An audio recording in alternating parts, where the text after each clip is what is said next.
to the Mixtape with Scott. I am your host, Scott Cunningham. I'm a professor at Baylor University in Waco, Texas.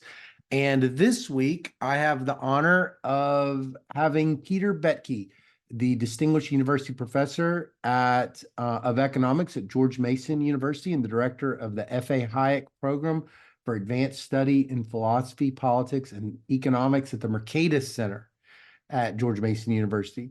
I've been a longtime admirer of Pete for actually before I even started graduate school. I had found some things that he had written when I was just sort of in between graduating college and starting my PhD. And um, and since then, I've sort of watched Peter and how he is towards others and how he is as both a scholar as well as a mentor from a distance, and have been really inspired by the kind of person he is. Very, very positive person, very optimistic person, extremely friendly, extremely caring, scholarly, and cares a lot about his students and mentor and being a mentor. Um, Peter's part of a series, I guess, that I'm doing. I guess I don't know if it's true I'm doing a series on Austrian economics, but I'm trying to talk to people that sort of belong to all parts of the distribution of the economics profession over the last 50 years, because the Mixtape with Scott is first and foremost a podcast devoted to listening to the stories of living economists, but it's secondarily an oral history of economics over the last 50 years by interviewing people. And Peter sort of fits within the profession for a lot of reasons, for his background in public choice, his background in Austrian economics and institutional economics, but also by being connected with George Mason University. And George Mason University is a special department that became sort of home over many different moments to many different parts of economics, both public choice, where James Buchanan won his Nobel Prize. Vernon Smith was a faculty member there and won his Nobel Prize when he was there. Austrian economics, law and economics, and these days is very stacked with a lot of economic historians. So it's a pleasure to meet Pete every time I see him. I have such a nice time, and I hope you enjoy this interview with him as much as I did. Thanks so much for tuning in. Well, it is my pleasure to have someone who I think, yes, we have met in person, Peter, but we've not really had an extended conversation before, a little bit. Peter Boettke, thank you so much for being on the show, Peter. Thanks, Scott. It's great to be here, and I'm thrilled to have this conversation with you. Well, for the sake of the listener, would you tell us your full title and the name of the firm that pays your salary? Yeah, I am a distinguished university professor at George Mason University, and I'm a director of the F.A. Hayek Program for Advanced Study in Philosophy, Politics, and Economics at the Mercatus Center at George Mason University. Awesome. Awesome. I can't wait to get into all this. Well, let's start with an icebreaker. What's a vacation that you went on as a young person? Not necessarily, it could be your favorite vacation. It doesn't have to be, but to this day, you've thought about it at least a couple of times. Oh, it's a great question, actually. I'll give you two. The first one is my honeymoon with Oh, my wife. We went to Disney, World down in Florida, and we stayed at the Polynesian Hotel because we couldn't afford to go to Hawaii. And so this was our effort to try to have, Hawaiian honeymoon. And we went to the Polynesian, and many years later, my wife and I returned to Disney World and did the same kind of thing. And, we're there without the kids. I mean, we went several times with the kids, but we went again without the kids. And it just always brings back tremendous joy and memories for me and everything like that.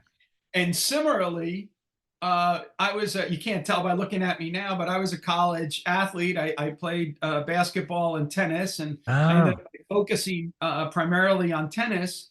And my tennis team in college every spring would leave from Grove City, Pennsylvania, and drive down to Jekyll Island, Georgia, where oh, we would stay in these cabins and then go play places like Jacksonville State, Savannah State, places like that, that we would play them, and then we'd head back home.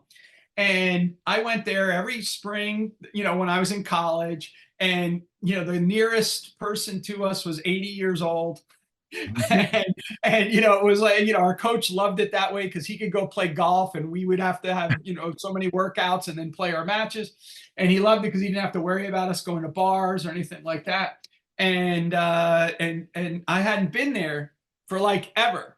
And just 2 years ago, I had an opportunity to go back to Jekyll Island for a Liberty Fund conference. oh. And I brought my wife with me to show her, and we actually drove over to where they used to have the cabins. I showed her where the tennis center was and all those things like that. And we stayed an extra day or two and then, went out on a cruise out on the water there to see, the different things. And we just had a great, it was just a really great time Yeah. returning to the scene of this kind of Spartan existence that my tennis coach forced us to go through. And now we were staying at the nice resort. Did And that I bring up, thinking, why did he put us at the resort? did that bring back a lot of memories going with your wife? Oh yeah, it was Yeah. fantastic. Yeah. Because she never, she went home for the spring break, and I was always heading down there. Even the year before we got married, we graduated in May of 1983 and got married in June of 1983. So we went right from graduation to getting married. Oh, But in preparation for the weddings, it all fell on her because I was off playing tennis, and was not involved. So I didn't go home at the spring break when they were doing all the final preparations, everything. I was uh-huh. like, oh yeah, so yeah, it's great. But yeah, pretty much all the vacations and things that I remember so fondly and enjoy, they're very much tied to my life with my wife, who we Oh, started dating. Rosemary and I started dating when we were in high school. And so oh, I have a very, we've been through all this thick and thin, and we're now grandparents, oh, which is that's like the greatest wonderful. thrill in the world. Yeah. Oh, that's a wonderful. Well, I'm so happy for you. I can't wait to take my grandchildren to Disney To World. Israel, then take them to then take them to Jekyll Island. Say, this is where Yeah. Granddad played tennis. Yeah. Well, okay. So tell me, where did you grow up, and what did your parents do for a living? So I grew up in New Jersey in Okay. Union County. My wife grew up in Ocean County. Um, my grandparents lived down in the beach, and that's how we met in high school when I would stay with my grandparents in the summer. But I grew up in a town called Clark, New Jersey, which is bordered by Rahway and Linden. It's right Mm, outside of Newark, New Jersey. And so it was a kind of a densely populated.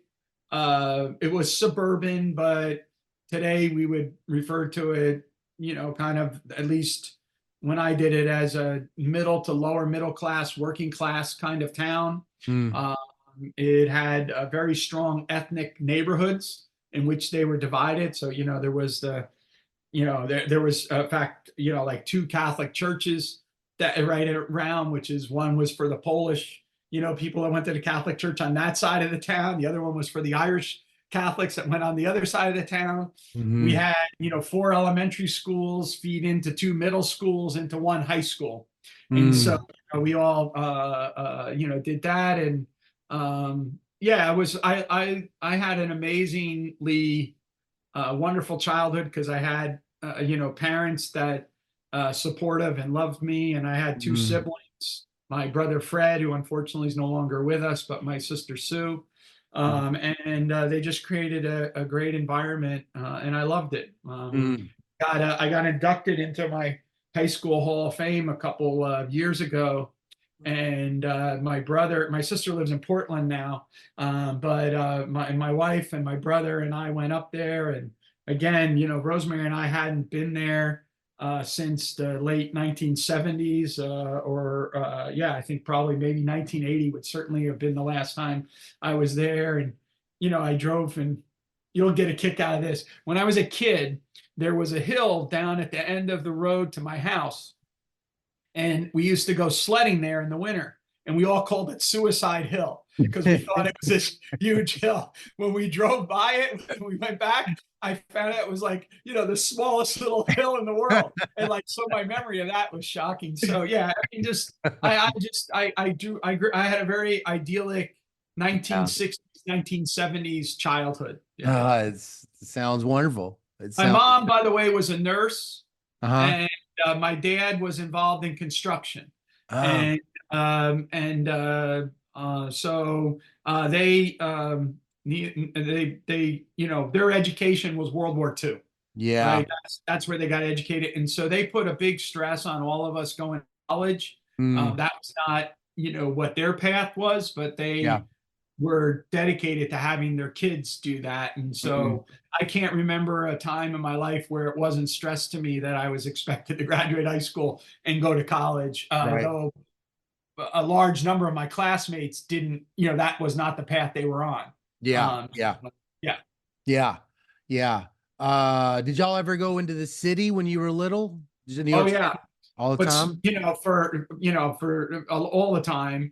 In fact, a funny story of that is that my wife was taking Spanish in high school, and they had to do directions to go to New York City in Spanish. Uh-huh. And I said to her, I said, "Oh, I know how to do that." And I gave her directions, but the directions were to the train station to take the train in, because that's the only way I knew how to go into the city. Was you go through this road and all these elaborate side turns to get to the little train station. And she was like, "You're an idiot," like that. But yeah, no, I used to go, especially with my dad. I went into the city a lot for Ah. sports. Oh And yeah. so I went in there to see the Knicks play during their heyday. And I can remember the first time walking into Yankee Stadium as if I was walking into, the most amazing cathedral of the world. Mm.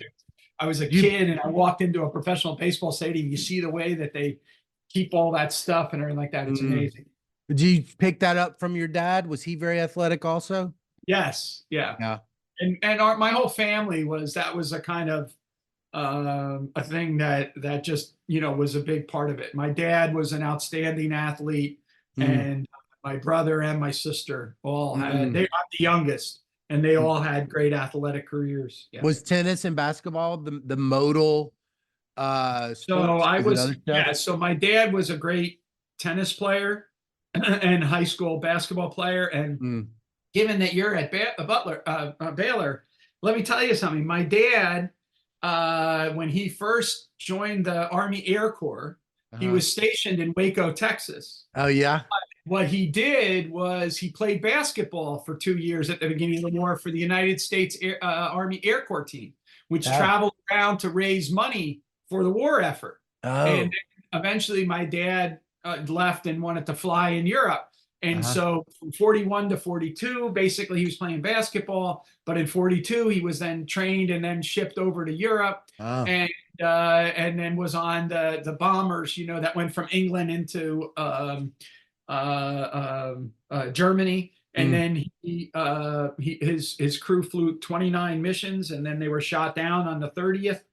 And he was in prisoner of war camp, Oh. and he was part of that group that did the forced march, across Eastern Germany to Western Germany, and then was Oh gosh. liberated after the war in the Oh. winter of 44, I guess. Right, he was shot down in November of 44 and was liberated in May of 45. Yeah. Oh gosh. Wow. And most of the dads like that I grew up with, Yeah. all of our coaches Oh. were military people, right? Oh. Everyone had been in World War II and had done that. That was my town. Besides, if you didn't go the academic route, there was a lot of military people. There was a lot of obviously union, people, pipe fitters and welders and stuff. But then also people that went into police and to fire, department and things like that. So it was Yeah. these are all the people that I was around as a kid learning to play baseball with and everything like that. Personally, myself, my brother was a very good basketball player as well. So I grew up around basketball. But when I was real little, I was obsessed with baseball.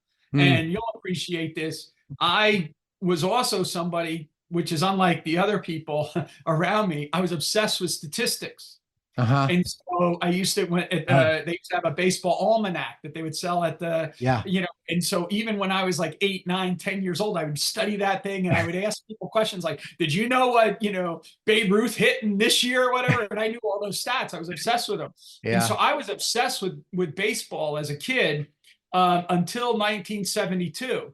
And in 1972, what happened was the US team lost in a very controversial Olympic basketball game to the Soviet Union.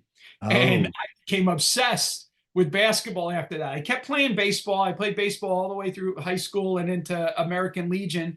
But basketball became my main focus. I was, even I played football in high school. I would get in trouble because I'd come back from practices and want to shoot, baskets or whatever. I yeah. just loved, the game of basketball, and I still do.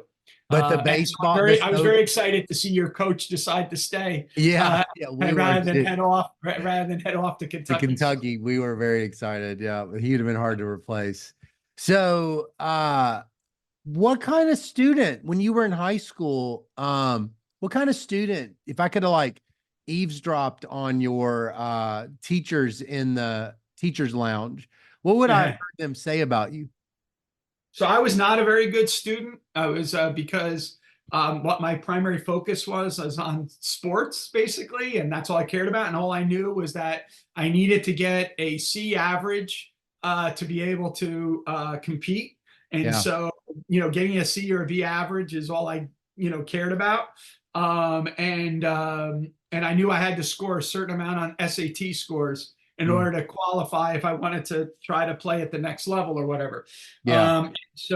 But I, it's weird that I had that because at the same time, I must have done some kind of things on standardized tests and whatever that Yeah. I got put in like AP biology and these other kind of things. I was in AP physics, geometry. I also was in an advanced class, and in fact, the teacher in that class would have me sometimes go up and do the proofs. Mm, Even that's when you're a sophomore in high school when you're taking geometry at that time. mm-hmm. And so I had an AP history teacher pull me aside in my junior year and ask me, "What will you do? What are you doing? What are you doing?" And I said, "What do you mean?" He says, "Why are you wasting all your talent?" He says, "You go out there, you're trying to do all these things with sports. You should be doing this stuff in school." And I remember Mm, thinking at the time, like, what's your problem, buddy? Why are you telling me this? But this became very important. And he told me a couple other things. He talked to me about, my IQ and all the kind of things like that, which I never, I didn't even like really care about. But what happened was when I decided that I needed to catch up as an academic, because college in a lot of ways was similar to the way I was in high school. I was focused on other things other than, school until I decided that school was the thing I needed to focus on because that's mm, where I had to go with my career. I had a lot of faith that I could do it, mm, right? Because I had this history professor back from my junior year telling me, you should be doing this rather than this. And so yeah. when I decided to do this, I said, oh, well, he told me I could do that, so I can do it. And I always tell my graduate students that the most important words they're ever going to learn is I don't know, or I do not know, right? And Mm-hmm. so, but the second most important words are I'll figure it out, Mm, right? So I don't know, but I'll figure it out. Like and I'll have fun in the figuring it out. And I yeah. think that figuring it out is confidence that you have to have that you Yeah. can figure it out. If I would say I don't know and there's no way that I could figure it out, I'd shrug my shoulders and I'd stop doing it. But Yeah. it's because this. So I had great teachers in high school that even despite that I was not the kind of student that I should have been, they still were there to say, go do it. Yeah. And so that was great. Yeah. Oh It's man, not a, if you those would have teachers met make me, all the difference. Yeah, my mom used to say when after, I went on and became a professor, she would chuckle sometimes. She said, "Oh, I never would have expected, Peter when he was growing up that he would end up doing this." Yeah.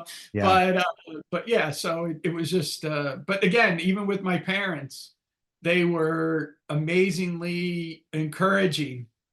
Mhm. My dad wanted me to have a degree in a practical issue, Wow. right? When I went to college, he thought you should have something, a practical thing, which is either engineering or something like accounting or something like that, right? Yeah. And here I am getting all excited about economics. And In I'm like, I read college. economics. What? In college. In college. That's when I got excited about economics. Yeah. I was like, oh, Dad, I read Milton Friedman's Free to Choose, and it in addition to a bunch of other things, but that was the catalyst book. And then Huh. I wanted to dig, I'll come back to that in a second. I really wanted to dig into two propositions that I got from that book, which really blew me away. But Huh. I'm writing, in fact, I saw a letter that I wrote to my dad recently, which was funny. I was still playing basketball at the time. And I write this long letter to my dad about my studies and about how everything's going. And all it is about economics. And then the very last Mm. paragraph is, oh yeah, basketball's still going, well, or something like that. Whereas, I would have thought that it would have been at that age reversed. It Yeah. would all be about basketball, and then, oh yeah, I found this class in economics. But Yeah. yeah, it wasn't. It totally changed my life. But Yeah. I also came home and told my dad that I wanted to study philosophy. So I was a Uh-huh. double major in college, economics and philosophy. And my dad, I'm sure, must have been like, what the hell? Like, you're supposed to be a mechanical engineer or an accountant or something that's valuable. And here he Right. is, wanting to do this. So yeah. Anyway. Have people told you before, you're a passionate person, that you're like, you go all in, and when you become interested in something, you just become super into it? Is that people said that? Because you could I, interpret this like you're in love with sports, and then you just get in love with economics. And I was wondering if that's a trait. no, I mean, I do think that that was probably obvious at a very early age for me, is that I had this like obsessive kind of Yeah. attraction to certain things, and Hmm. that's in retrospect.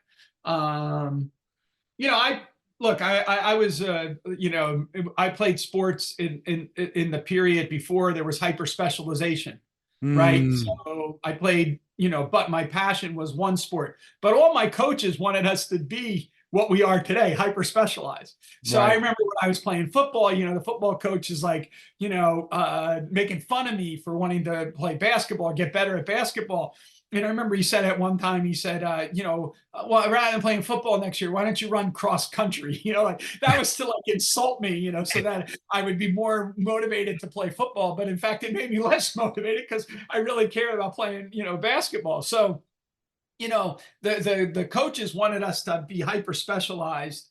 But by the time I was in high school, all of my real passion was on hoops Yeah. rather than, but I really, really enjoyed playing baseball. Like Uh, I love the practices of baseball, things like that. And, it yeah. was just, Yeah, yeah.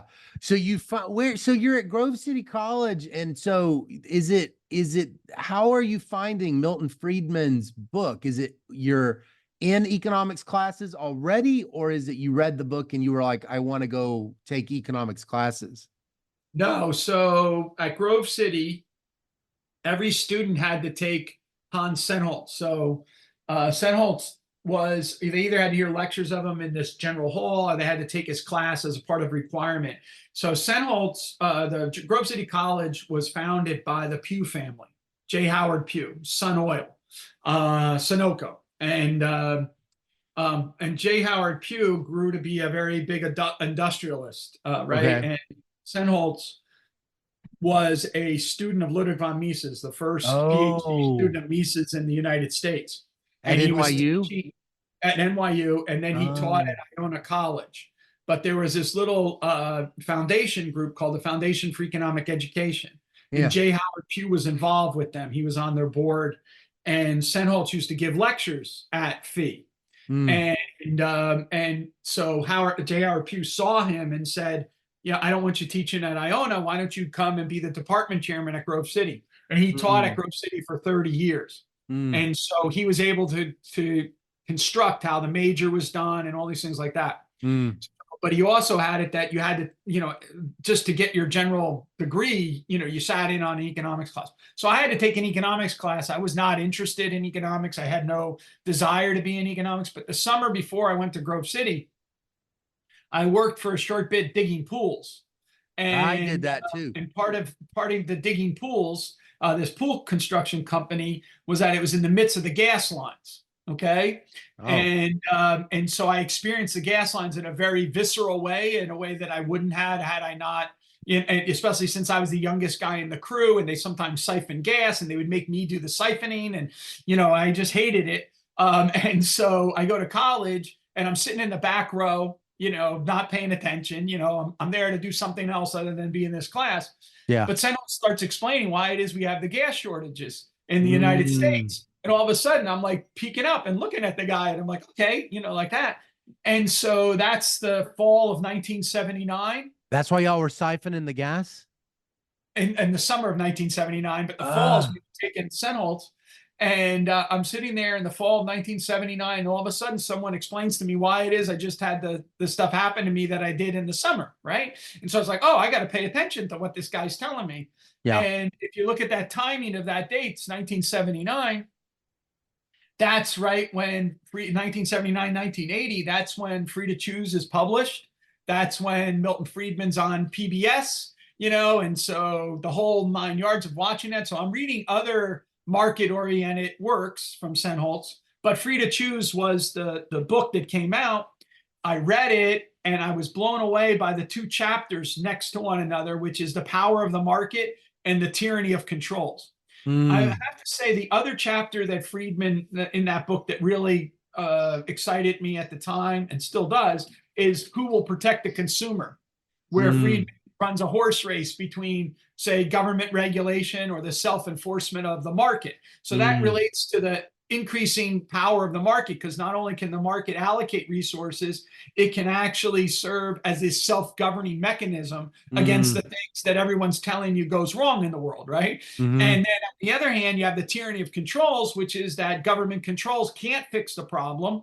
And then you have, in Friedman's book, his re-undoing of the basically public choice, what later I would come to know as public choice, mm, and his discussion. I don't know if you how familiar you are with the book, but he has the invisible hand of the market, but then he also has an invisible hand mechanism in government, but he argues that it does the opposite of what Smith's invisible hand does in the market. So individuals pursuing their self-interest generate a publicly desirable outcome. That's the power mm, of the market. The tyranny of controls is individuals pursuing the public interest end up by catering only to private interests. And mm, that's the tyranny of controls. And mm, I'm a 19-year-old kid, and I'm reading this, and I'm like, whoa, I got to study more of this. And so my mm, trajectory of my life is increasing curiosity about digging deeper and deeper and deeper to try mm, to figure this out. So when I got out of college and my wife and I got married, I was working as a tennis pro, teaching mm, tennis and making good money. mm, And we had a nice little life there and everything. And every time I had a break, I was reading economics, mm. stuff, because I wanted to learn more and more and more about it. So my decision about going to graduate school in economics was not really like a rational calculation as Yeah. much as I have to go do this because I can't be happy unless I do this. That's It's been that exactly way since, yeah. that is exactly what I said too. And it was when I read Gary Becker's Nobel Prize speech Yeah. after I graduated college. That's funny. That's really similar. So So just on that, Scott, let me tell you something. When I got in undergrad school and I got into economics, uh-huh. uh, again, note the timing. It's late 1970s, early 1980s. So a lot is being talked about economics at the time because of Yeah. Reagan, stuff like that. But Hmm. that's not the primary focus. I got fascinated by the intellectual idea of what economics could explain everything. All Yeah. right. So, and what happened is if there's books coming out at that time that are popular versions of trying to communicate this economic application of the world to everything. Yeah. So there's a book by a French journalist named Henri Lepage, and Mm, it's called Tomorrow Capitalism. And in it, I got introduced to Gary Becker, to Jim Buchanan, to all these people that otherwise, so not just the Austrians, but all these other people that were doing it. Gordon Tulloch's book came out called The New World of Economics, which is all about economics applied to everything. That's a little funny point to that. There's a chapter on sex in that book, and Tulloch and Mackenzie start the chapter by saying, if you're the typical college student, these are the first words you're reading of our text. It's like chapter 10 or something like that. It's like way in there, but it's just this application, relentless and persistent. And so I can understand what you're saying about with Becker, because it's this relentless and persistent pursuit of the economic way of thinking to all walks of life. And that was all sort of happening at the time when I was in school. And so, I was among the first generation of graduate students that were learning the new classical macroeconomics and the invariance proposition, because we were now finally micro was conquering over macro. And again, the world at that time, macro was taught before micro. Like, if you go back and look at the course assignments, right? You would have your course before you would have micro. And so that was totally flipped and turned around. It was just the whole time I was in undergraduate school and graduate school, I had this sense of like this amazing sea change in the world, right? And then it was reinforced by this stuff on the outside, because all this intellectual tournament was going on about the economics, and it was sort of making the older economics now new, right? And then it was happening out in the world, the Reagan Thatcher revolutions, but also at the same time, the sort of fiscal reckoning in the Nordic states, the collapse of communism, all that kind of stuff, all was in that first decade of me really studying economics. Wow. So were you thinking about like maybe trying to go to Chicago, or was it always going to be George Mason? So I still to this day am a very devoted Austrian economist, and very much influenced by that research program of Mises and Hayek and Kerzner. And so when I was deciding on where to go to graduate school, and a major reason for that is actually goes back to the basketball story about the Soviets. I became obsessed with the idea of the U.S. being better in basketball than the Soviet Union. And then it became the US is better than the Soviet Union in everything, right? I mean, that's kind of what, and so I go to college. Because they cheated? Was that the thing? The Soviets, they had cheated? And so then when I start learning economics, and I'm reading about the socialist calculation debate, and I'm like, here's the reason why the Soviet Union staged. And so I became obsessed with that, and so that would mean that I wanted to study, and with those kind of people, right? And so my main choices were NYU, Auburn, which was just starting a new program, and then George Mason. And the Institute for Humane Studies had just sent me a brochure about George Mason University. And so my wife and I made a pilgrimage to the East Village where her maid of honor was living, and we looked around New York, and we kind of decided we really didn't want to live there. Who was there then? Who was there? Israel Kerzner, Mario Rizzo, and Larry White. Oh, okay. So Mises has passed away at this point? Yeah, Mises passed away in 1973, right? He passed away in 1973. He retires in 1969. But what's Hayek doing at this time? Has he won the Nobel Prize already? He won the Nobel Prize in 1974. Okay. But he is now busy, finishing up law, legislation, and liberty at Chicago. And no, he's in Europe. He's at 70. He's in Freiburg at the time. The student, he's in Freiburg. Okay. And eventually he writes Law, Legislation, and Liberty, and then The Fatal Conceit, and those are his last works, right? Okay. But he's very old, right? He's sort of retired out of things. Yeah. So I have these three schools. Didn't like NYU. NYU didn't feel right. And neither Rosemary and I felt like we wanted to go to the deep South. Yeah. And so we took a ride. We went to George Mason. George Mason's in Fairfax, Virginia. Fairfax, Virginia just looks like your typical suburban place or whatever. And there was a guy there named Don Lavoie who was Yeah. an expert on the socialist calculation debate. And so I Oh, was drawn to wanting to study with Don. So that's where I ended up by going. At the same time that I was making that decision, Buchanan and his crew were moving from Virginia Tech to George Mason. at the And year you're going there, like that's going to be. the year I'm finishing up college is the Oh, first year that they're moving there. And I got interested in their ideas because, again, I was reading a lot of stuff from the Foundation for yeah. Economic Education. Uh-huh. Senholtz made us read their stuff, and Tom DiLorenzo wrote an article on Jim Buchanan and what now we would call constitutional political economy. Uh-huh. And I read it and I was really, oh man, like this is something I want to study too. And then I found out, oh, he's moving to George Mason. So it That was did like, it. that seals the deal. Let's go Seals to the George deal. Mason. He's not won the Nobel Prize yet, has he? Is that No, no. 82? When does he win? He wins in 86. 86. And so I was a student of his in 84 to 86 before he won Nobel Prize. And I worked quite closely with him. I was in his class when in 84, everyone thought he was going to win and he didn't win. And so Uh, I got the Jim Buchanan, who's kind of, feisty about the sort of mainstream and all this stuff like that. So that yeah. sort of added to the flavor of my graduate education. So you specialize in public choice and Austrian economics when you're there? Yes. Is there a field called Austrian economics when you're there? So they created a field so that students could concentrate their studies on that. And it was a Uh-huh. big debate among Austrians because is Austrian economics a field or is it a paradigm? Oh, yeah, These kind of right. questions. And so at Auburn, they never created the field. That was Uh, just like that was the paradigm. well, of people who adopted that, but then, Yeah. other people did the other things.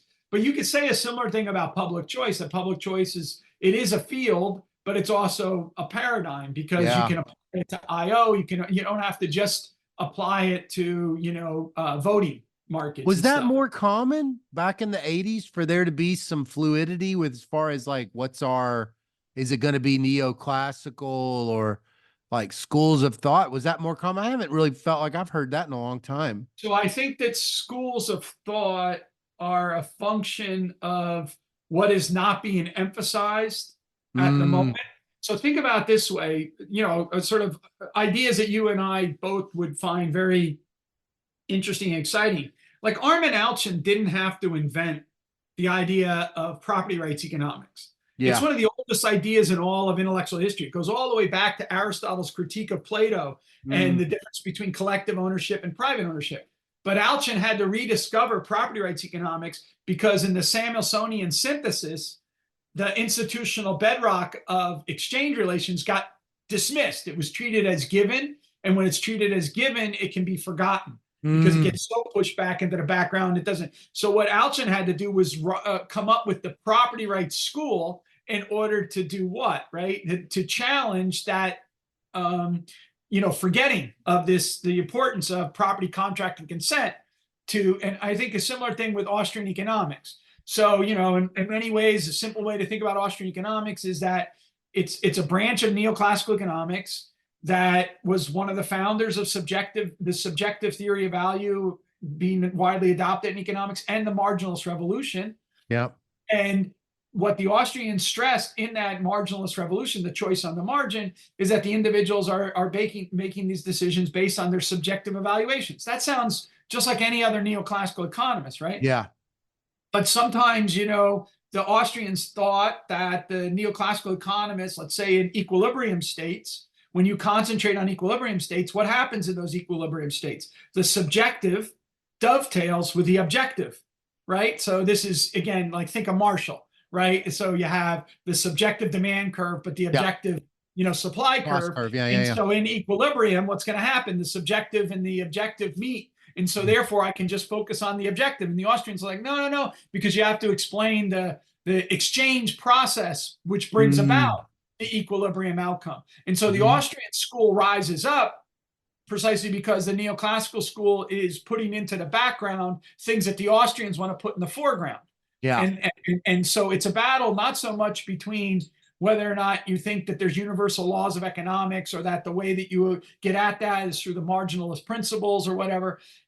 so it's not denying the law of one price or anything like that. What it Yeah. is it's saying that what you think is in the background, we want to have in the foreground. What you Right. think in the foreground, we want to put in the background. And Ah, that, and so schools of thought, I think, arise entrepreneurial to try to ah, shift that foreground background. yeah. Yeah. And that matters for, I was talking to you before we started recording about the shift from theory to applied. Because Yeah. when you go to the applied level, you oftentimes, you don't really, you blur those distinctions because that's not your focus of attention, isn't Yeah. on the theory. What am I putting in the theoretical foreground? What am I putting in the background? It's instead on how can I operationalize whatever I'm doing, right? To be Yeah. able to, and that operation move, sort of that. So that's why right now you don't really see schools of thought like you're talking about. Yeah. But Yeah. like Yeah. when I was educated, it was very common to think about different schools as different eyeglasses that you would put Mm, on. What mm. Buchanan called seeing the world through different windows. You have to see it through this Oh. window or that window or whatever. And so what it meant to learn economics was to learn how to put on the different windows. Oh, wow. Wow. Yeah. Huh. So, so that's fascinating. So you are at George Mason, but you're one of these Austrians that I've met where you also have dug really deep on Hayek and Mises, but also on Murray Rothbard. And you don't usually hear a lot about Murray Rothbard, but you know a lot about him, right? Well, I studied his ideas a lot and I met him several times while he was still alive. And he was a kind of a heroic figure to me as an undergraduate. I was mentioned before the curiosity of economics, but I also had this idea that the persistent and consistent application of the economic way of thinking did lead to some, examination of consequences for the broader worldview. Yeah. And my worldview was very much shaped by Murray Rothbard's For a New Liberty, which I Mm, still consider to be one of the best statements of the libertarian position out there. mm, And so while I studied man, economy, and state, I valued greatly For a New Liberty, right? mm, And so, going back to the study deep dive as a kid, trying to understand Mises was difficult at times, because he's teasing out arguments that are deep in the history of economic ideas, which I never, might not have appreciated at the time or whatnot. But I could read Man, Economy, and State and feel like I had, my a good grounding of what was going on. And mm. so even to this day,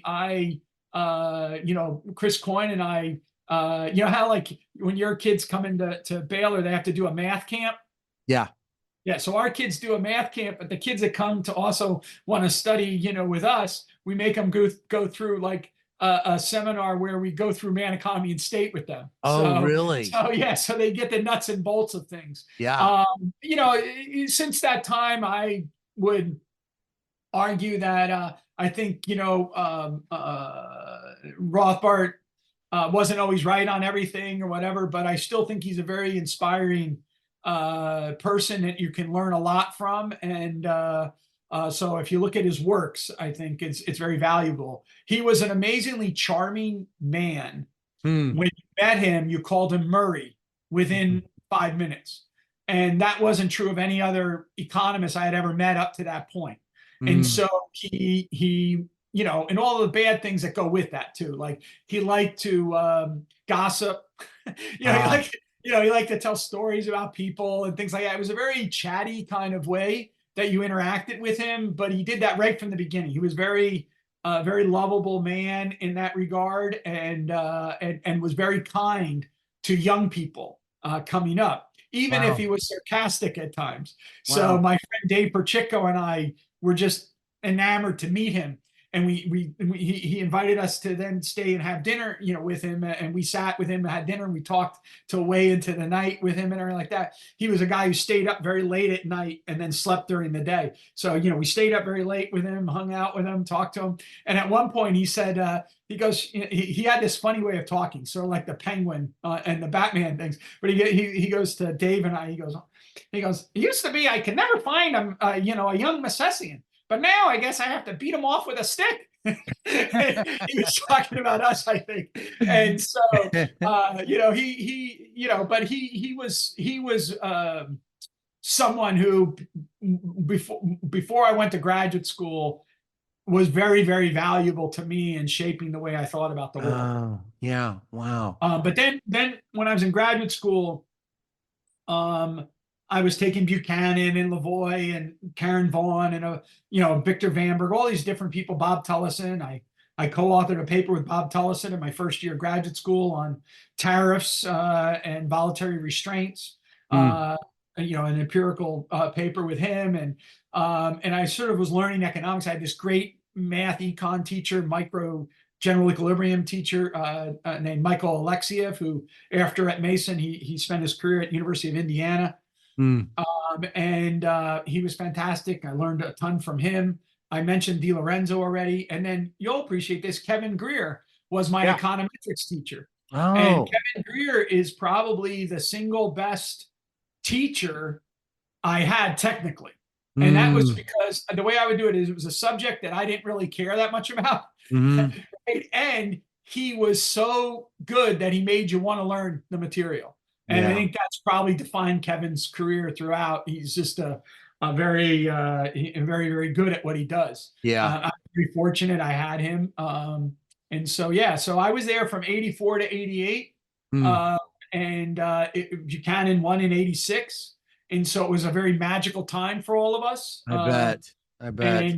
And so then after that, I first taught at a school in Michigan. Wait, so is he going to be, is he your advisor? Buchanan? Yeah.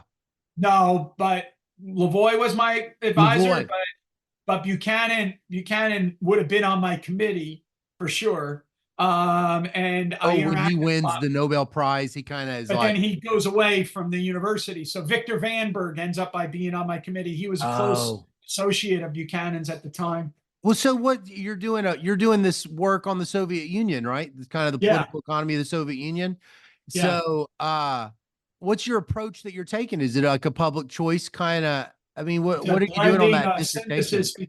Synthesis between Austrian economics and public choice Oh, to resolve debates. The way I approached it was there was this ongoing debate among historians about the first decade of the existence of the Soviet Union. So like big hitters in history were warring with each other. And my approach was I'm going to take this political economy perspective and I'm going to resolve that debate. So I'm going to jump in, do economic history. So a combination of archival stuff, textual, I still to this day have my collected works of Lenin and all of that stuff. I read through all the different party congresses and everything.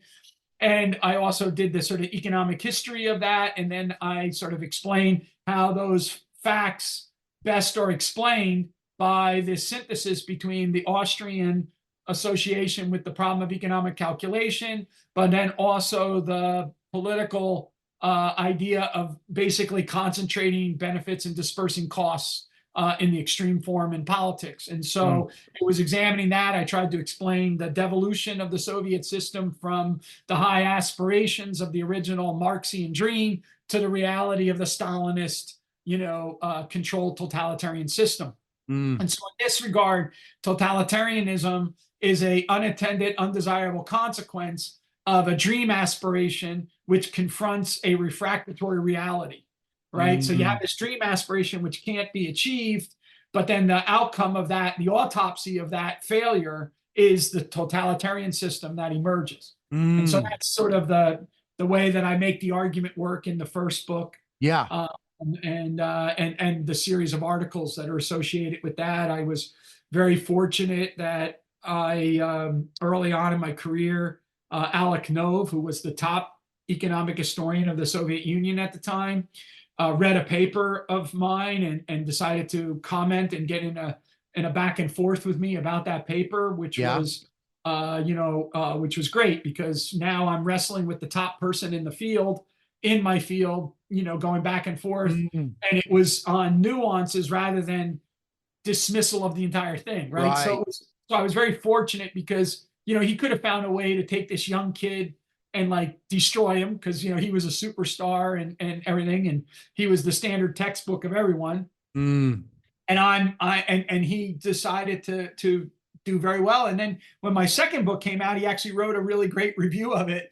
Ah, So I was very fortunate, but he was an old practitioner of economics at the time, but yeah. I benefited greatly from him. And also other older practitioners like Johannes Kornai were Uh-huh. very generous. The people in the field were very generous people. Yeah. Uh, is it economic history or is it like the Soviet specialization? What's Oh, the it's at the time you would do Sovietology, but Sovietology?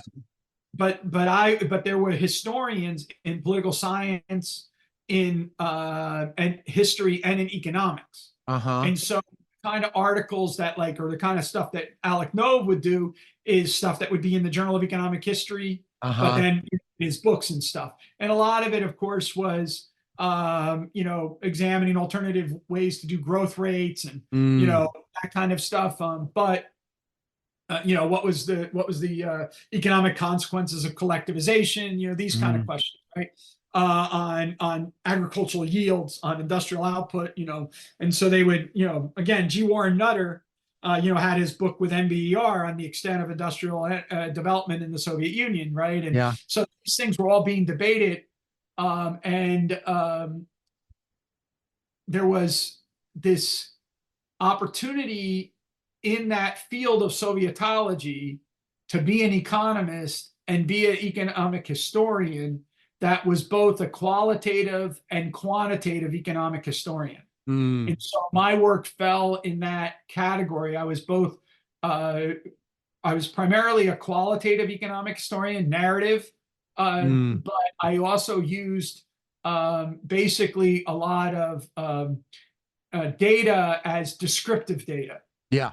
So I wasn't doing data analysis Yeah. as much as I was doing utilizing data to illustrate points. Got it. So tables and things like that. Yeah. Yeah, yeah, yeah, yeah. Did you, when you graduated and you go straight to NYU? No, I taught for 2 years at Oakland University in Michigan. Oakland. Okay. And I worked on these papers and things like that. I was offered a postdoc after my first year at NYU, but I didn't want to do a postdoc. I wanted to get on. My wife and I had our first kid. We were Yeah. and then in my second year I got offered the job at NYU. It must have Um, been so exciting. yes, it was. When I came to the door of our apartment in Michigan, I sang, if I can make it there, I can make it anywhere. To my wife, and so I was. Yeah, it was a real thrill. How big was The the job Austrian? market was a lot different back then than it is now. Uh-huh. So it was the whole thing that you of course went through, which is the meetings at the AA meetings and then the flyouts and all of that stuff. But when I was coming out of graduate school in 1988, I I had all 3 days of the AA meetings. I had meetings from 8 o'clock to 5 o'clock, interviews. So I Yeah. was filled the whole time, right? And then I had over 10 flyouts, and I had like multiple offers Mm. that all added up. And so I was weighing these offers. So I could have gone to a small liberal arts college in Texas. I could have gone to a small liberal arts college in New York State. I could Mm. have gone to a state, big, middle-ized state university in Indiana, Mm. another one in upstate New York, or Oakland University. And at the time, Oakland offered me, I was teaching in the business school, and Mm. they offered me the best salary and the best teaching Load. load. And what's interesting about that is that if you would have asked me 2 years earlier, let's say in '86, what was your ideal job? I'd say I want to go teach in a small liberal arts college, teach Yeah. a 4-4 load. That's all I want to do. But once I got started working on my dissertation, Yeah. I got really interested in research. So the idea that Oakland was going to give me a reduced teaching load, research funds, plus, this thing, and the faculty, there's about 15 faculty members there. They were all very research active. They were more econometrician types than I am, obviously, but they were very supportive, and it was a wonderful environment to start my career. I owe those guys a lot because none of them tried to squash me or stop Uh-huh. me from doing things. They encouraged me to do it.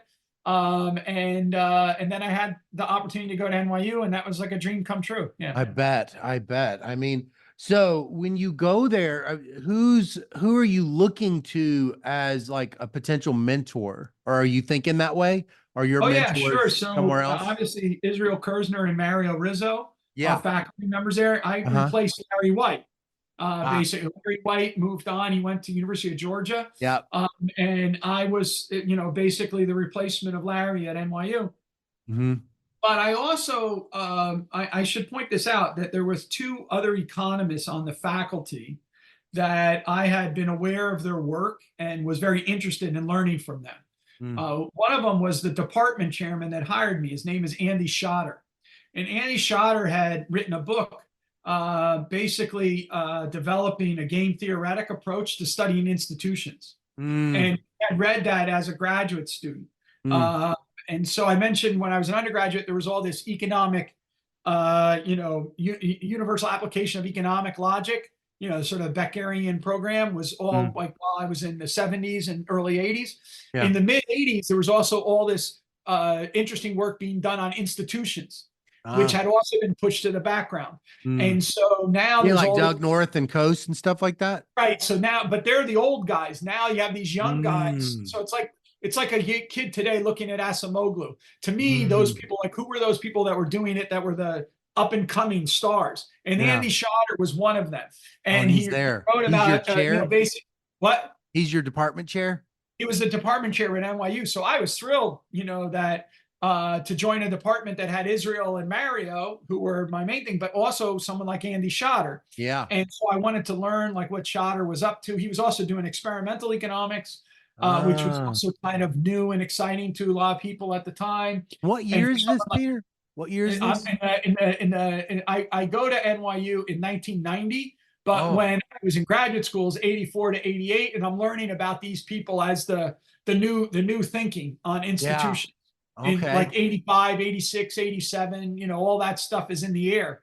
Yeah. So it's not just public choice and the Austrians, but it's also, again, Coasian economics, all these things are part of it. McCloskey, writes her The Rhetoric of Economics, but also Oh, pushing institutions in economic history. And yeah. so the profession as a whole is going through this kind of change. Andy represented that. I was excited. And then there was another guy named Roman Friedman, and he had an AAR article on the impossibility of dovetailing to a rational expectations equilibrium.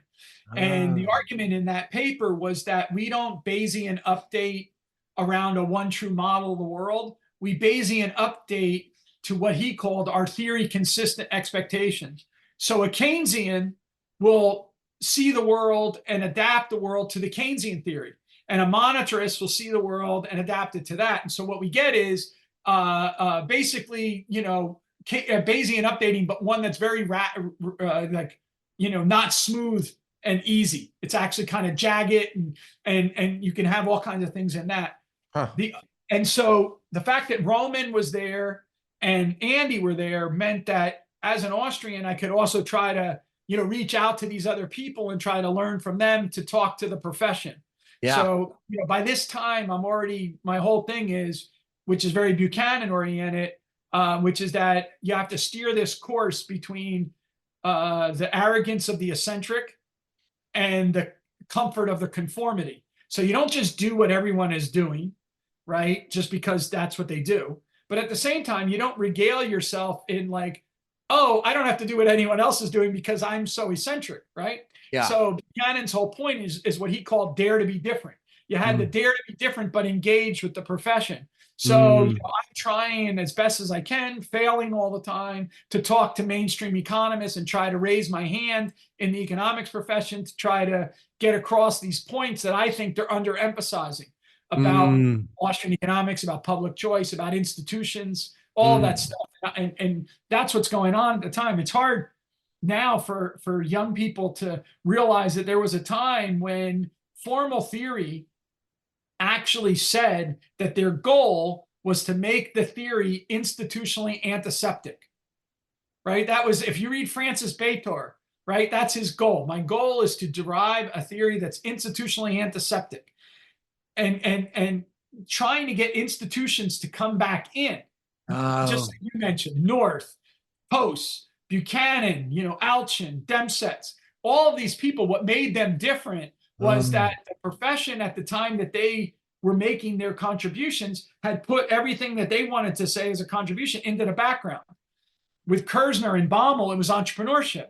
So Schumpeter, Baumol, Kerzner, they're putting the entrepreneur back in, right? They're saying that you can't do Hamlet without the prince. So we better study the prince. We got to get the prince in there. But the prince is what, as you know, a theoretical nuisance to the model of perfectly competitive equilibrium, right? And so, and so this is what was going on. And there was hope that it was all going to change in that regard, right? So, especially when McCloskey's piece came out, because part of McCloskey's piece was to say that the justificatory methodology that had dominated this approach that squeezed out these other things was now up for grabs, right? And that's in the JEL, right? So McCloskey's announcing that in the JEL. And so for a young person, reading the modern literature and economics, we're like, all right, let's go.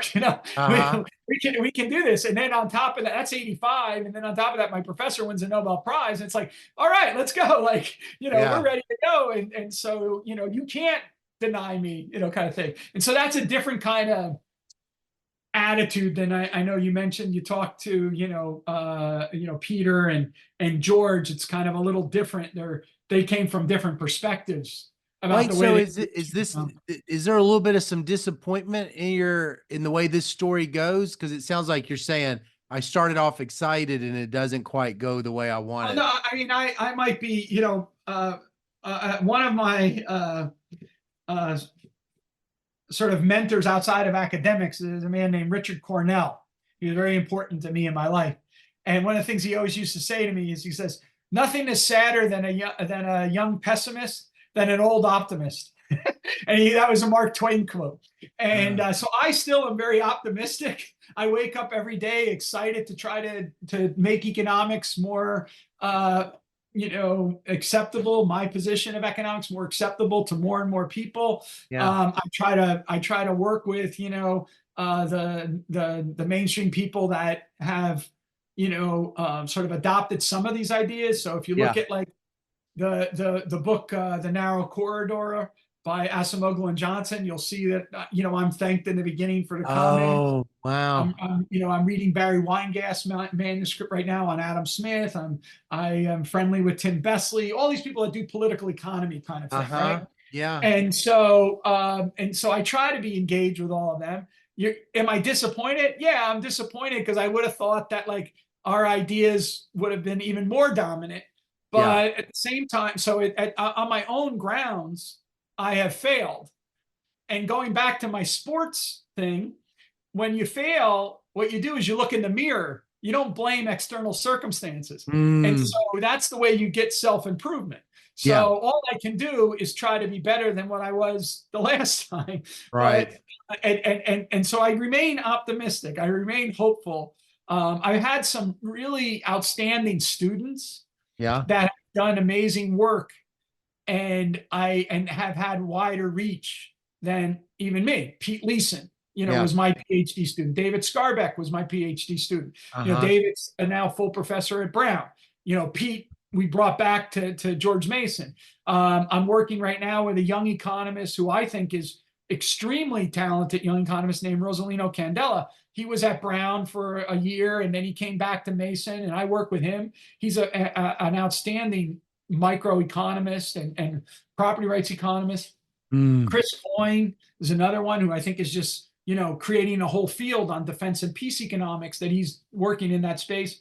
My other colleague, Virgil Storr, is developing this whole field on cultural economics and economic sociology. So I'm very hopeful that there are these, people. I know you probably, so I'm sure Ben Powell, right? So Ben Powell runs this center at Texas Tech, but he himself has done this fundamental research on immigration Mm, work. It's just phenomenal. And Ben was my PhD student. I take great pride in mm, everything that he's done there. His colleague Adam Martin, was a PhD student of mine, so as well. So I'm optimistic not because of my own efforts, which is what I was more optimistic about in 1988. I was like, ah, it's going to be me that does it. It's now I see much more that it's these other people that, when given the encouragement and the freedom, they can go mm, far beyond whatever it is your imagination would have mm, had. But mm, I'm very hopeful, and it's not like I stop writing. I keep going at things. I keep taking bites of the apple. Keep on trying to communicate the ideas. But yeah, so I love it. But it's I have this is kind of the silly academic game we play. Is that I have somewhere around a little over 15,000 citations. I mhm. look at someone like Asimoglu, and they have over 200,000 Yeah, citations. right. So when I do the comparison, I'm kind of like, I want to be like more like Asimoglu than I am like myself. But Yeah, at the same time, if you would have asked me in 1988 when I got my PhD, are you ever going to have 10,000 citations? I would right. say that would be a dream. I never have that, right? Yeah, yeah, And yeah. so so I'm optimistic that I've had more success than I probably could have imagined. But Yeah. I'm also frustrated because I wish I had the success. I wish I had 200 points better on my IQ so that Mm, I could be rivaling a research program like what Asimoglu's laid out for himself. right, I right. have an aspiration, I have a reality, and Mm, and I try to balance those things. mm, I don't know if mm. that makes any sense, but I Oh, love it does make economics. sense. And This, I love economics as a profession. Like, I yeah, love the debates that we can have and the discussions. I love working with graduate students that yeah. are excited to learn about economics. And so, Uh, yeah, great. that's a breath of fresh air. I mean, honestly, Peter, that's just to hear your passion for for all of it and for mentoring. I'm curious, this new thinking in Austrian economics article that you have with Chris Coyne, did you just kind of summarize a lot of those ideas when you went through and were like Peter and Virgil and everybody and Yeah. Chris's So own? it's not just it's that I mean, we picked the different buckets in which was going on. So that was a great opportunity. Philip Agion's the editor of the annual review. It's a journal that was founded by Kenneth Arrow. Mm, It it's a top 20 citation impact journal, so I hope a lot of people get to read this. yeah, And it's like the JEL in the sense that it was an opportunity that was presented to us. We had to explain what we were going to do. We had to go through a vetting process, all that stuff. So it's not like it's just like a blog entry or whatever, but right.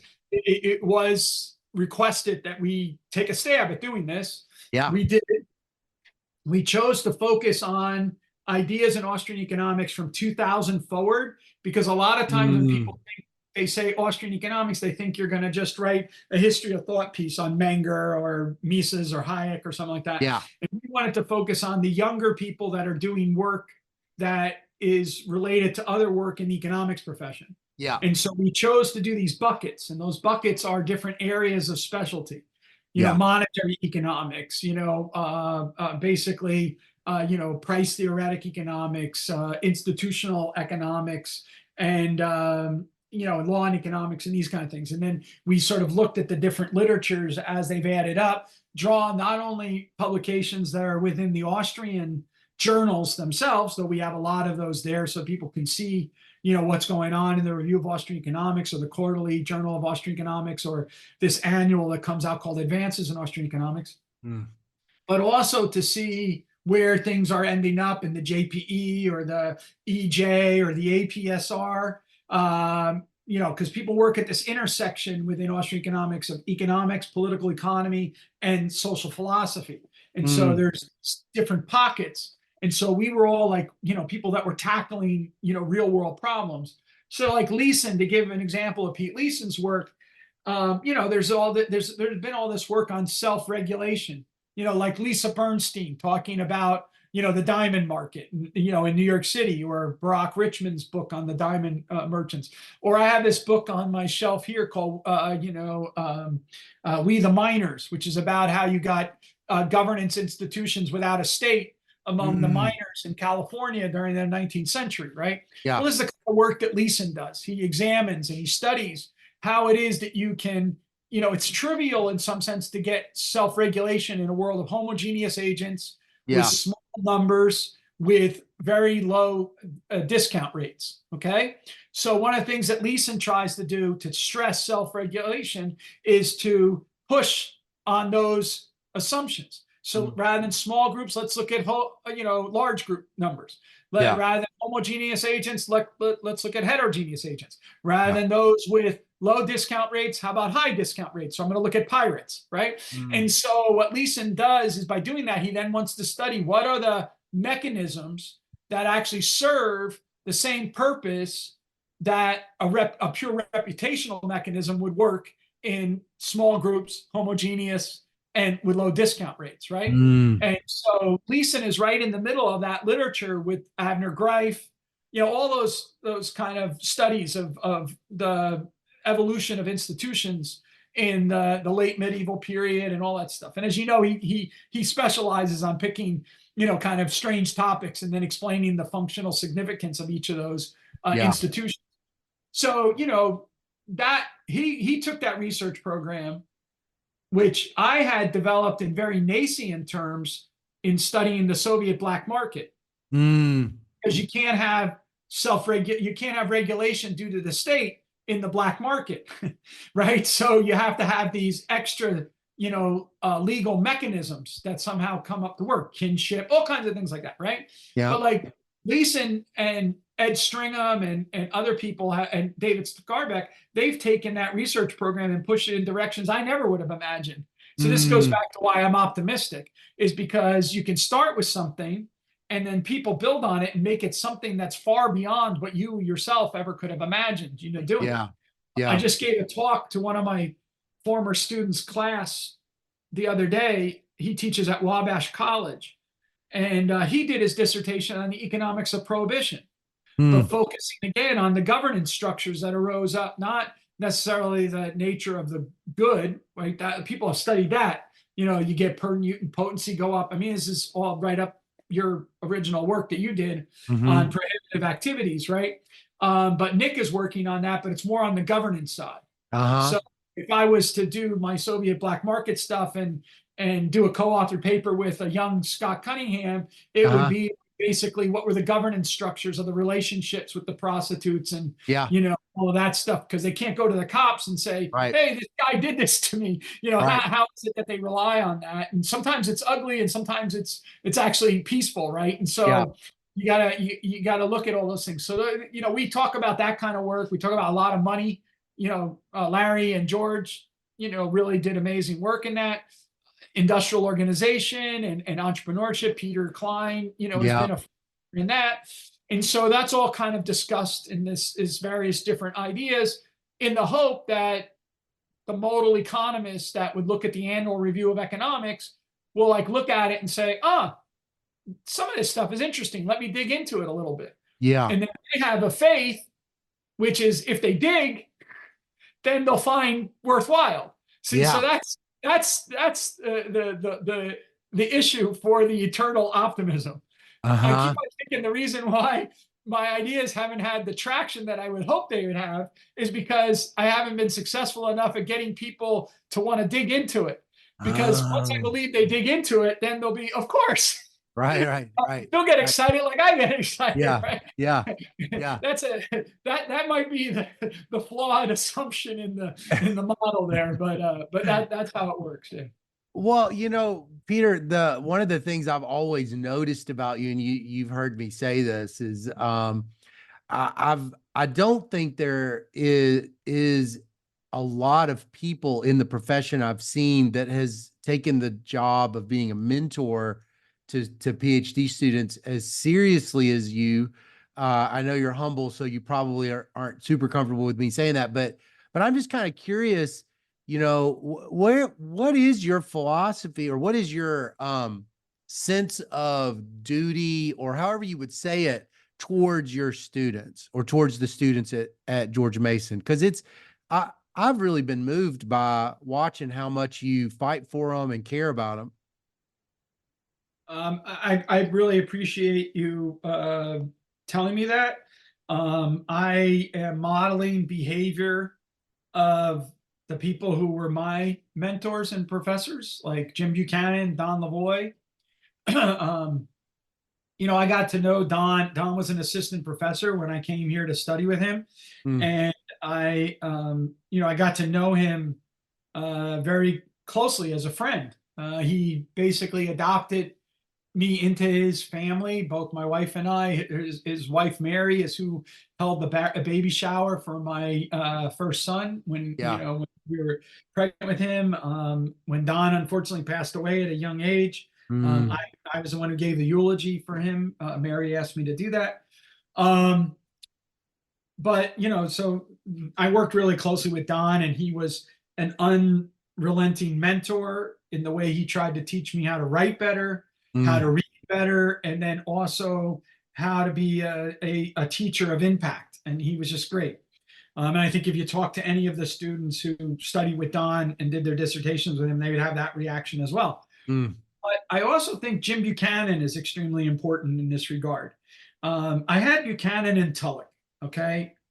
So I had three like superstar professors in graduate school. I mean, superstars at the professional level, right? So Jim Buchanan's a Nobel Prize winner. Gordon Tulloch's a distinguished fellow of the American Economic Association. Kenneth Boulding is the second John Bates Clark Medal winner after Samuelson. He was my mm. professor. Okay. Wow.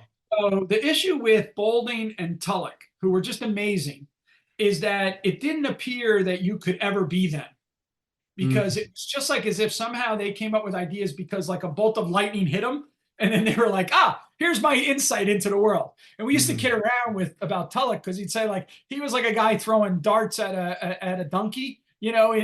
Picture when you're a kid, you're trying to pin the tail on a donkey, and he would hit the donkey's tail like 2 out of 10 times. But the other ones went flying out the window and hit people's tires and all things like that. But still, 2 out of 10 is better than I could ever come up with, right? Totally. Yeah. And so, Tulloch and Boulding were like these flashes of genius.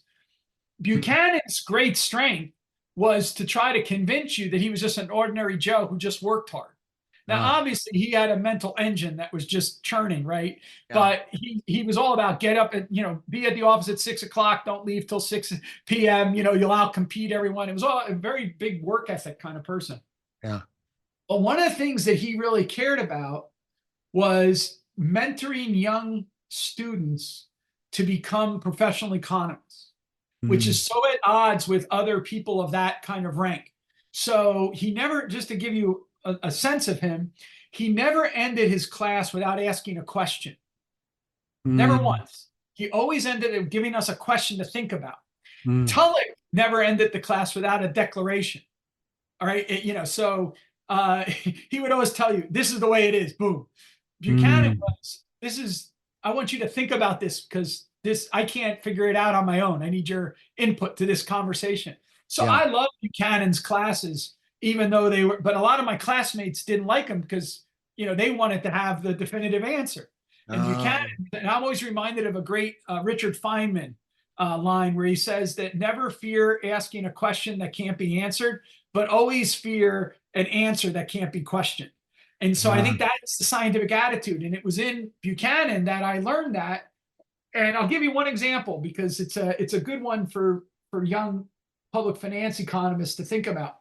Buchanan ended class one day and he says, well, it is said that a fly that grew 9 times its size could no longer fly. mhm. What does that say about fiscal dimensionality? Right? So one of the students raised their hand and said, Professor Buchanan, I don't understand what you're asking. And he says to the student, he says, well, neither do I. Otherwise, I wouldn't ask the question. However, what he meant was that, and it is true, that if you took a fly, a normal house fly, and you could blow it up 9 times its size, architecturally, its wings couldn't carry its body weight and it Uh-huh. would collapse. because it's not a linear scalar. All right. Right. And so it breaks down. And so what Buchanan was trying to get us to think to is, how about when you take a state and you grow it 9 times its size, can it still function as a state? So if you look at the fiscal dimensionality of the United States over the 20th century, what was going on? Like, what was the GDP to government expenditures in, let's say, 1910, and what are we looking at in the mid 1980s? And what had grown? And can you still get the same kind of functioning government? And Buchanan's basic idea is there must be some way in which you get increasing function, right? And then you reach a point and you get decline, right? Which is like the wings collapsing. And so to me, I think that was like, just think about like the dissertations you could write about that and the avenues that you could take in doing that. And I think Buchanan just gave those ideas away freely all the time to the students. And, and that's how you sort of, you feel that same kind of give it away kind of thing to your students. So when I was at NYU, I was an assistant professor. So I didn't chair any dissertations. I was on a lot of dissertation committees, but I didn't chair any dissertations. I chaired a lot of master's theses. At that time, they still had to do master's thesis and whatnot like that. So I did chair master's theses, but I didn't chair any dissertations, but I was on a lot of committees. And I watched how people were mentors on those committees. And I saw the contrast between the way that Buchanan or Lavoie interacted with graduate students and the way that these professors that were very famous at NYU, I mean, not Rizzo and Kersner, these are the other faculty members. At that time, NYU, you had to have 5 people on the committee. So I was a junior faculty member, so I got thrown on a ton of committees, right? Yeah. Including, Ed Wolf was a quasi kind of technical Marxist on our faculty, and he was doing all this stuff in development economics, the rate of surplus and blah, blah, blah. I was on a ton of those committees, that would do that, because there would be students that came. This guy, Tadaro, had money that brought students in to just study development economics. And by development economics, they meant this kind of work that was done at the time. And so I was on those committees. I was on committees with Schotter. I was on committees with Baumel, all these different people. But and all of them are very, very talented, very skilled, thinkers and whatnot. But I saw the way they interacted, with students, and it was different from what I had interacted. So when I had the opportunity to move back to George Mason, a decade after I was there, I never thought I'd go back to George Mason. Tyler Cowan convinced me to move back to George Mason. I had a good friends there, and Karen Vaughn and Dick Wagner and Walter Williams, and they really encouraged me to do this. And so I went back there and I started now. And Tyler, when he brought me back there, put me in charge of graduate student programs in a thing at the time called the James M. Buchanan Center. So I was a deputy director. He was a director. I was a deputy director, but I was running the graduate student programs. And so I decided, okay, well, I need to work with these students in a way that's similar to the way I was worked with, because that's how I was able to do what I did. Well, they can do it even better if I, do that. And so that's where it comes from. And the relationships and intellectual benefits that I've, received in my interactions with being on a dissertation advisor, as well as being on dissertation committees, both here in the United States and overseas. I've had the great fortune to be dissertation directors for students at other universities outside the United States. And how many have you chaired? How many students? So I think I haven't done a count lately, but I think it's around 40. Wow, that's great. And then, obviously sitting on, probably as many committees as that as well. So, I'm really, I'm very, very proud of a lot of my students. Ben, I mentioned Ben earlier. And the reason why I oftentimes point to Ben is because I use a sports analogy from baseball. So, if you're scouting young people in baseball, you refer to them as a 5-tool player, right? So they, can hit, they can run, they can, throw, blah, blah, blah, all that stuff like that, right? So, are they a 5-tool player? I think in academics, we have 5 tools too. We're scientists that write to our peers. We're teachers that teach our students. We are, policy relevant scholars, right? We are public intellectuals, which is like a teacher, but for people outside of our classroom. So we write op-eds, we do things like that. And then finally, we can be program builders or entrepreneurs, academic entrepreneurs. Yeah. Very rarely is someone all five of those. Yeah. Right. Most people are either one or two of those, and you Yeah. got to find them and you got to nurture that and do that. But rarely you come along somebody who's a 5-tool player. Ben Powell is one of those 5-tool players. And so he's really something special in that regard. And so I think the world of him because he has been an outstanding scholar. I mean, just look at his CV and his scholarship. He's been a great teacher. Look at the students that he's worked with, right? He was a major influential policy person when he was in California. He was working on housing policy in California. He has been a public intellectual that's had a TV show as well as like op-eds in all these newspapers around the world. Yeah. He became famous because he wrote a book called Socialism Sucks. Yeah. Which is, he appeared on all kinds of TV shows for that. Sure. And then he's this amazing entrepreneur. He's built this tremendous free market institute there with all these faculty and graduate students. So to me, Ben is great. And I have out of those 40, I probably have around 10 that are in that same vein. And they have had tremendous impact spreading out. From Dan Smith, who's developed a program at Middle Tennessee State and is now developing his own, PhD students and all stuff like that, to, Scott Bullier, who's a dean. He was the youngest dean in America in a business school when he was at North Dakota. Now he's at University of Wyoming as the dean of their business school. Oh, wow. And so these people are all doing amazing things. Wow. Wow. Well, I'm sure they probably would say that, just like you were inspired by Buchanan, I feel like you are the inputs that you make in these students is just so clear, even from a distance. Well, let me just say one thing about that because it's related to the profession. So I became, when I was at NYU, I became quite friendly with Andrei Schleifer, who was at Harvard, also working on Russian things. So yeah. And Schleifer, basically gave me one of my major pieces of advice that I filed away and put in my head, which is he made a comment about economics at the time. And he just said in his Russian accent, he says, "Why be boring?" He goes, "Why do people work on boring things? You shouldn't work on boring things." And so that's part of the reason about trying to, push a lot of these students to not be boring. Like, don't just do the same thing as everyone else is doing. Do something unusual. I'm going to give you the freedom to do that. Go do that. Yeah. And the other aspect of that is also this, again, this Buchanan line that I heard as a graduate student, but then later on in reading his stuff, this dare to be different idea. Which is related to the why be boring. And so dare to be different. But the other thing that Buchanan really stressed, and Boulding also emphasized this, is there's no benefits to being mean and cruel.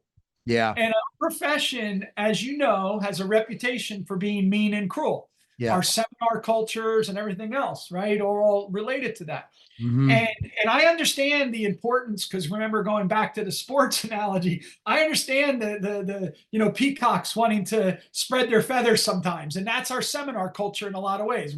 We value quickness, we value all these different things, and we have a sense of superiority because we're more analytical than the other social sciences, right, and this kind of stuff like that.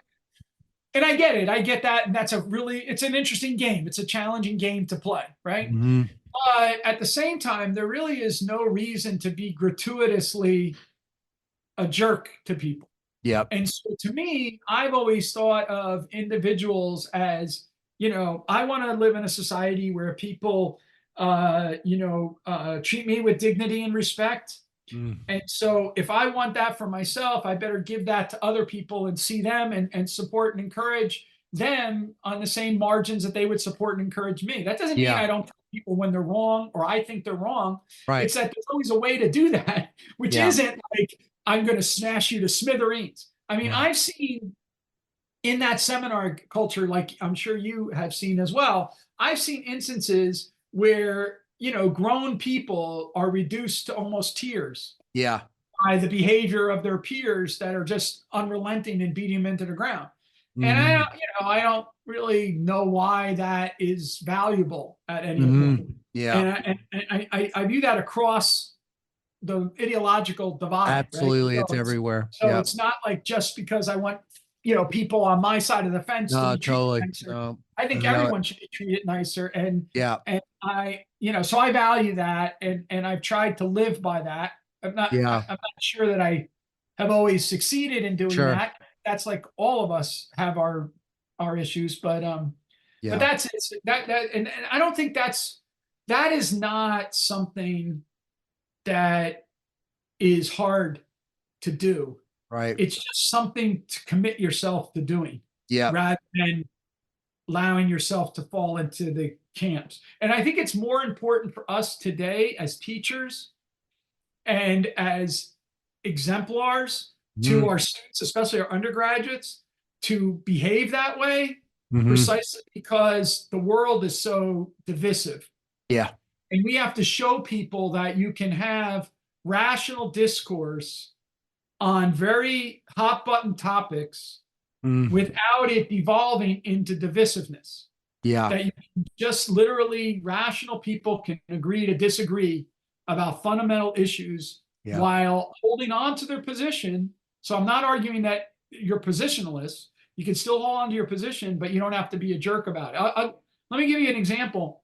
Mm. There's this company in Britain. The kids take a gap year after high school, Yeah. and there's this company. It's called the John Locke Institute. And what happens is the kids in their gap year that are going to go to Oxford or Cambridge or LSE, they sometimes sign up with this company, and this company takes them on. Basically, they go on a tour of the world, basically, and they come to the United States and whatnot. And when they come to the United States, they go to Washington D.C. and they talk to policy people in D.C. or like that. And for about the last 5 years, they've come to George Mason to talk Oh. to different people, Tyler or Brian Kaplan or myself or whatever. So they always come and talk to me. The last time I did it, they had two kids in the group. Now, remember, they've been touring around together for, about 3 weeks by this time. So they're there, and they have these two kids. Let's call one kid, Harry, and the other kid, Sam, right? So Harry is a devoted libertarian. Mm. Sam is a devoted socialist. Okay. Mm. So what the kids tell me is that they've made their life a living hell because every night they get back to the dorm rooms, they fight with each other like cats and dogs, and no one can, no one's happy or anything like that. They said, "Do you have any way that you could resolve this or whatever?" And I said to the kid, I said, "Harry, I said, when you go home tonight, what I want you to do is defend as best as you can Sam's position. And Yeah. Sam, I want you to go home and I want you to defend Harry's position." Right. Now, what's sad to me is that no one had recommended that to them, and they've been Right. doing this for 2 weeks or whatever already. Yeah. But the rest of that summer, right? They do this in the late spring, early summer. The rest of that summer, I got emails from the kids who were part of that group thanking me because now their rest of their trip was so wonderful. Because once Harry got to see the world through Sam's eyes, Yeah. and Sam got to see the world through Harry's eyes, they stopped screaming at each other and Mm. instead like made jokes to one another about the different things, like, right, Yeah. and could get along while disagreeing. And I think that we need more of that in our Yeah. society, and we as professors have to model that. That And sounds a lot when we like don't model it, we're in trouble. that sounds a lot like what you said Buchanan taught you, where you would take Yeah, these classes off, and you're now yeah, the talking different about window. it. Yeah, you're talking about it even at a real deep level of doing it against things that you like of your opposing position, Yeah. even doing it there for the sake of connecting with another person and seeing things from their point of view. It's really This great. metaphor of the eyeglasses was something that goes all the way back to my undergraduate education because I had a great teacher in religion and philosophy, the first class I had to take, in Yeah. which we did a lot of Michael Polanyi. Yeah. I don't know if you've read him, but Polanyi has a book on science, faith, and society, Uh-huh. uh, in which he talks about Christian presuppositionalism, Okay. as a way to approach our understanding of the natural world. So, Uh-huh. Adam Smith says that we need to have wonder, surprise, and then appreciation. Oh, he So says that? this is in the lecture, Adam Smith. This is in the lecture on astronomy, right? So when we look out into the natural Uh, world, we first have wonder, yeah. then we explore it. But when we explore it, we get surprised by what the governing mechanics are. And then Uh, because we've now delved into the governing mechanics, we get to appreciate the governing mechanics. So wonder, discover. wonder, surprise, Right. and appreciation. This is in which book? The lectures on astronomy. Is that it? That's oh, so that's not in theory of moral Wealth of sentiments, or Nations or the it's Theory of in, Moral well, Sentiments. it's It's not in not in those. the Wealth of Nations or Theory of Moral Sentiments. It's in his Uh, lectures on astronomy. oh, It's part of the collected works of Adam Smith. got Anyway, it. so Adam Smith had this idea of wonder and like that. And so to me, I think a large part of what Polanyi is trying to get at is that Christian presuppositionalism. You put on those set of eyeglasses, it Yeah. allows you to see the world differently than if you had different eyeglasses. Yeah, And so sure. his point was to try to put on the different glasses.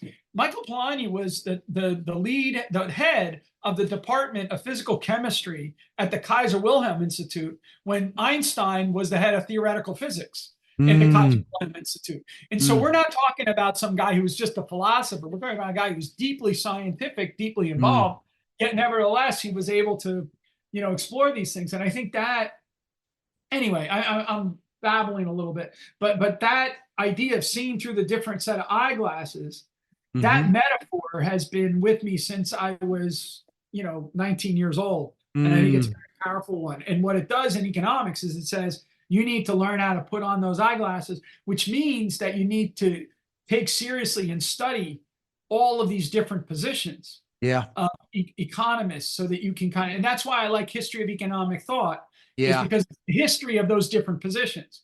Yeah. It's not that I want to say I want to be stuck in the past or that the past was better than the present. That's not true. Yeah. What I want to say is that the evolution of modern economics didn't just start with the AER last year. Right. Right? Right. It's this ongoing tension-filled conversation that Yep. is beautiful to watch unfold in the Yep. scientific discourse. And Yep. it's interaction between economists and the world, Yep. right? So it's like, what's going on among economists and then the world confronting them with puzzles and problems and anomalies and tensions and dilemmas. Yeah. Yeah. Yeah. That's great, Peter. Well, it has been such a pleasure to get to listen to your story and just how brilliant you are, and all the thoughts that you've had about your life and these ideas, and also just, probably, if I had to guess, that eyeglass metaphor probably is paying off in how you mentor and give them, because all your students kind of go in their own direction, and you're not just telling them there's a right way and a wrong way. You're sort of open-minded, it seems like. Well, I think that